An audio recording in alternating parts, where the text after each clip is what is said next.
kapal kargo UAPS S Leranea bergerak meninggalkan dermaga terakhirnya dengan lambung merah hitam yang berkilat oleh cahaya lampu pelabuhan. Cerobong uapnya memuntahkan asap tipis ke langit gelap. 400 kontainer tersusun rapi di atas geladak, dimuat menggunakan crane besar yang berderit pelan, meninggalkan bekas gores pada baja. Hatch cover gantry berdiri kokoh membentang di atas palka. Relnya berkilau oleh oli dan air asin. Kapal kargo umum itu memiliki dua anjungan, satu di belakang dekat Puritan dan satu lagi di tengah, menjulang seperti mata yang mengawasi samudera. Sleranea berlayar menuju Laut Scotia, wilayah yang dikenal ganas, tempat arus dingin bertemu pusaran tak terlihat. Malam terasa lebih berat dari biasanya. Angin membawa aroma es dan garam yang menusuk paru-paru. Di dalam kapal, 43 awak kapal bersiap menjalani pelayaran panjang. Sebagian besar pelaut berpengalaman berasal dari Inggris, Chile, Amerika, dan India. Mereka terbiasa menghadapi badai dan gelombang setinggi gedung, terbiasa mendengar baja berderak dan mesin menggeram. Mesin uap berdenyut dalam ritme konstan, memompa tenaga ke baling-baling raksasa di buritan. Setiap getaran terasa melalui lantai baja hingga ke tulang. Kontainer diikat kuat, crane terlipat, hatch cover gantry terkunci pada tempatnya. Segala prosedur keselamatan telah dijalankan. Cuaca pada awalnya tenang, meski suhu udara menggigit kulit. Ketika kapal memasuki Laut Scotia lebih dalam, cakrawala berubah menjadi dinding kelam. Angin bertiup tajam, lebih kencang dari perkiraan manapun. Badai datang tanpa muncul peringatan. Gelombang menjulang seperti tembok hitam yang hidup, menghantam lambung CS Leranea dengan suara ledakan.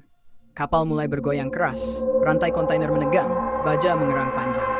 Anjungan belakang dipenuhi cahaya instrumen yang berkedip liar.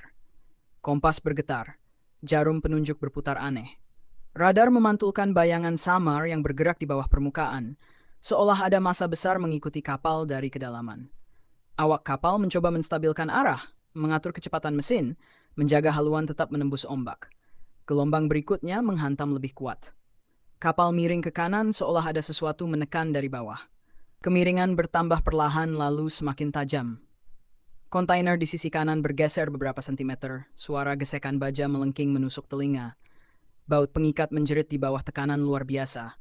Hatch cover gantry bergetar keras di relnya. Air laut menerobos ke geladak, menyapu kaki para pelaut. Suhu air sedingin es, menggigit seperti ribuan jarum. Mesin uap meraung, mencoba memberi daya lebih besar, namun baling-baling terasa tertahan oleh arus aneh. Bayangan di bawah kapal muncul kembali di radar, lebih besar, lebih dekat, bergerak melingkar. Kapal kembali miring ke kanan, kali ini lebih dalam. Sudut kemiringan melewati batas aman. Kontainer di baris teratas roboh, jatuh satu persatu ke laut dengan suara dentuman berat. Setiap jatuhnya beban membuat keseimbangan semakin buruk. Lambung merah hitam itu berderak, pelat baja bagian dalam melengkung seperti tulang patah. Angin mengamuk, hujan es kecil menghantam wajah dan kaca anjungan. Petir menyambar permukaan laut, menerangi pemandangan mengerikan. Dalam kilatan cahaya, permukaan air tampak bergolak seolah didorong dari bawah oleh sesuatu yang besar dan bergerak perlahan. Ruang mesin mulai terendam. Air asin masuk melalui celah yang terbuka akibat tekanan. Uap panas bertemu air dingin, menghasilkan kabut tebal yang membakar kulit. Mesin kehilangan tenaga. Suara dentuman keras terdengar dari lambung kanan, seperti benturan dengan benda raksasa di kedalaman. Ses Lerania miring semakin tajam. Sudutnya membuat orang-orang tergelincir ke sisi kanan geladak. Kontainer yang tersisa ikut meluncur, menghantam pagar pembatas dan merobeknya. Berat 400 kontainer yang awalnya tersusun rapi berubah menjadi beban mematikan yang menggeser pusat gravitasi. Anjungan tengah retak pada jendelanya. Air masuk melalui celah kecil lalu membesar menjadi semburan. Lampu padam satu persatu. Hanya kilatan petir yang memberi cahaya singkat, memperlihatkan wajah-wajah ketakutan para awak kapal dari berbagai negara itu. Pengalaman bertahun-tahun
ganas terasa sia-sia di hadapan kekuatan yang melampaui nalar.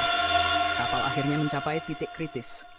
Kemiringan berubah menjadi posisi hampir horizontal. Lambung kanan tenggelam lebih dulu, disusul buritan. Air laut memenuhi ruang demi ruang, menelan lorong, kabin, dan ruang makan. Suara logam patah bercampur dengan gemuruh badai. Dalam momen terakhir, SS Lerania seolah berhenti sejenak di tengah amukan gelombang, lalu terguling sepenuhnya.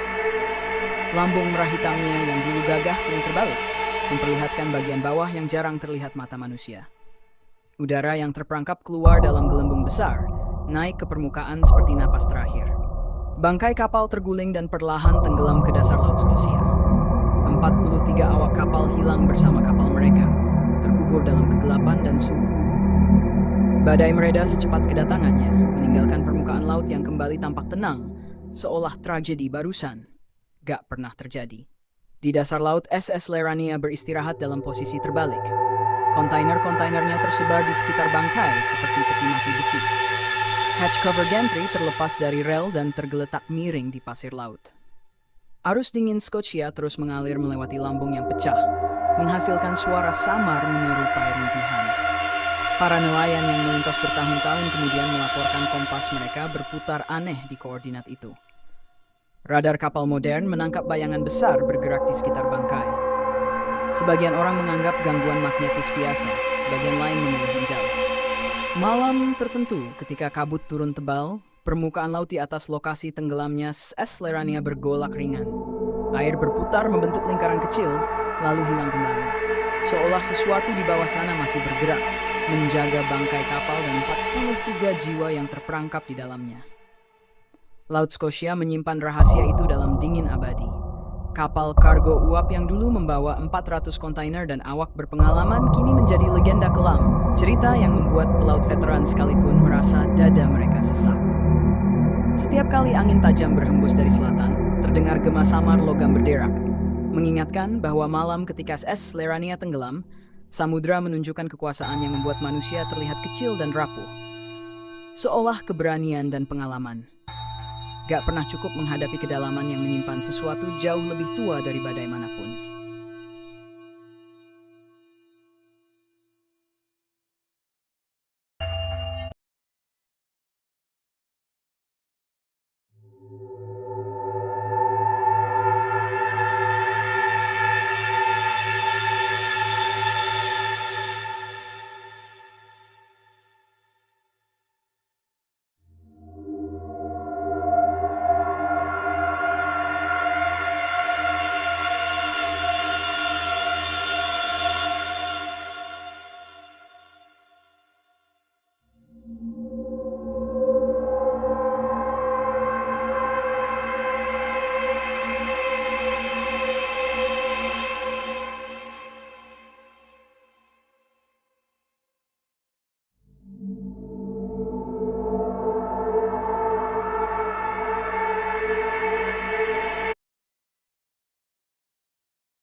Beberapa tahun setelah tragedi itu, seorang penyelam asal Amerika Serikat bernama Andrew nekat turun ke dasar Laut Scotia.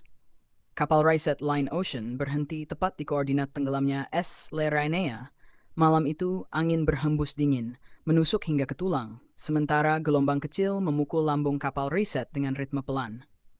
Andrew turun perlahan menembus air gelap. Lampu di helmnya menyorot pasir Laut Scotia yang sunyi. Bangkai kapal terlihat miring ke kanan. Seolah arah kiri dianggap haram oleh Scotia. Hatch cover gantry tampak rusak, relnya bengkok seperti tulang patah. Kontainer berserakan di sekitar lambung merah hitam yang kini kusam dan dipenuhi karang. Saat mendaki anjungan, Andrew merasa ada sesuatu di belakangnya. Arus air mendadak terasa berat. Di telinga kirinya terdengar bisikan lirih, jelas dan panjang. "Aku menunggumu." Jantungnya berdegup keras. Di dek anjungan yang retak, ia melihat bayangan hitam berdiri menghadap ke barat, diam dan tinggi. Waktu penyelaman hampir habis. Oksigen menipis, dan Andrew sadar ia gak bisa memaksakan diri. Ia naik kembali ke Line Ocean dengan napas gemetar. Beberapa hari kemudian ia beristirahat di Punta Arenas, namun bisikan itu tetap terngiang, membuatnya gak pernah benar-benar tenang.